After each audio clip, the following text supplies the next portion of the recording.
कोल्हापूर जिल्ह्याच्या सर्वांगीण विकासासाठी खासदार धनंजय महाडिक यांच्या पुढाकारातून कोल्हापूर फर्स्टच्या शिष्टमंडळाची दिल्लीत केंद्रीय मंत्र्यांसोबत बैठक पार पडली। त्यामध्ये रस्ते विकास, कोल्हापूर वैभववाडी रेल्वे प्रकल्प, पर्यटन विकास, क्रीडा क्षेत्र आणि ESIC हॉस्पिटलचा विस्तार तसंच रुग्णांना विविध सुविधा अशा सर्वच प्रकल्पांबाबत सकारात्मक चर्चा झाली। या माध्यमातून येत्या 3 वर्षात कोल्हापूरच्या विकासासंदर्भात राज्य आणि केंद्र सरकारकडे पाठपुरावा करणार असल्याचं कोल्हापूर फर्स्टचे चेअरमन सुरेंद्र जैन यांनी पत्रकार परिषदेत सांगितलं। कोल्हापूर जिल्ह्याच्या सर्वांगीण विकासासंदर्भात कोल्हापुरातील विविध क्षेत्रातील उद्योजक व्यावसायिकांनी एकत्र येऊन कोल्हापूर फर्स्टची स्थापना केली आहे। या माध्यमातून केंद्र आणि राज्य सरकारकडे पाठपुरावा करून कोल्हापूरचा विकास साधणं हे या संस्थेचं ध्येय आहे। त्याचाच एक भाग म्हणून 11 ते 13 मार्च दरम्यान सुरेंद्र जैन, मोहन कुशिरे, जयदीप पाटील, सतीश डकरे, मिलिंद आळवेकर, हरिश्चंद्र धोत्रे, पद्मसिंह पाटील, प्रताप कोंडेकर यांच्या शिष्टमंडळानं खासदार धनंजय महाडिक यांच्या पुढाकारातून केंद्रीय रस्ते परिवहन आणि महामार्ग मंत्री नितीन गडकरी यांची भेट घेतली। कोल्हापूर परिसरातील रस्ते, महामार्गाच्या कामांना वेग देणं, तावडे हॉटेल ते शिवाजी पूल प्रकल्प गतिमान करणं तसंच कोल्हापूर, सातारा, रत्नागिरी आणि मिरज या महामार्गावरील कामं दर्जेदार आणि गतीनं पूर्ण करण्याबाबत सकारात्मक चर्चा झाल्याचं चेअरमन सुरेंद्र जैन यांनी सांगितलं। कोल्हापूर फर्स्टचा प्रतिनिधी मंडळ दिनांक 11 ते 13 मार्चमध्ये दिल्लीला होता।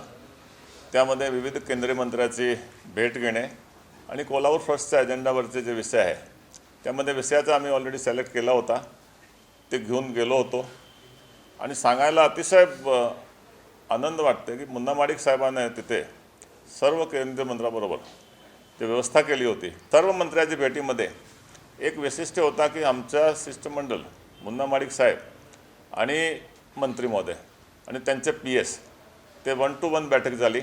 विषयाची सविस्तर चर्चा झाली की राज्य आणि केंद्र सरकार आणि आपला जिल्ह्याचे सर्व आमदार, खासदार, पालकमंत्री ह्याचा सर्व विषयाकरता मार्गी लावून कोल्हापूरच्या विकासाला एक नवी दिशा देणार, नवीन गती देण्याकरता आमच्याबरोबर आहे याची मला पूर्ण खात्री आहे।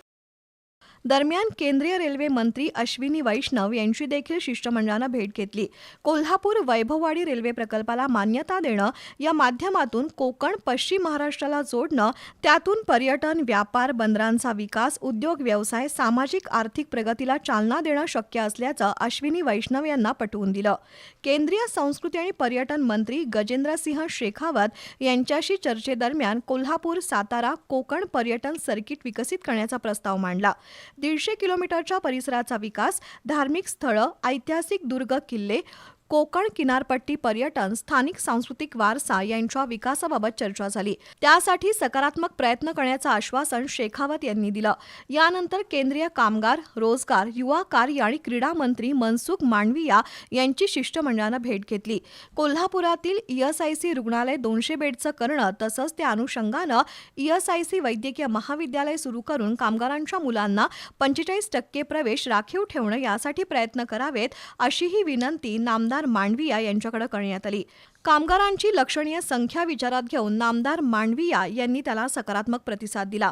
कोल्हापूरच्या क्रीडा क्षेत्राच्या विकासासाठी क्रीडा प्रतिष्ठानचं निवेदन नामदार मांडविया यांना दिलं। खेलो इंडिया अंतर्गत अत्याधुनिक क्रीडा संकुल, स्पोर्ट्स कॉम्प्लेक्स उभारणी संदर्भात चर्चा झाली। जिल्ह्याची समृद्ध क्रीडा परंपरा, आंतरराष्ट्रीय पातळीवर चमकलेले खेळाडू याबाबत माहिती दिल्यानंतर नामदार मांडविया यांनीही याबाबत सकारात्मक भूमिका घेतली आहे। खासदार धनंजय महाडिक यांच्या पुढाकारातून 18 संस्थांच्या शिष्टमंडळानं कोल्हापूरच्या विकासासंदर्भात सकारात्मक प्रयत्न चालवल्याचं कोल्हापूर फर्स्टचे चेअरमन सुरेंद्र जैन यांनी सांगितलं। पत्रकार परिषदेला कमलाकांत कुलकर्णी, प्रसन्न तेरदाळकर, राहुल पाटील, बळीराम वराडे, प्राध्यापक अमर सासने, जयदीप चौगुले, मोहन घाटगे यांच्यासह शिष्टमंडळातील सदस्य उपस्थित होते।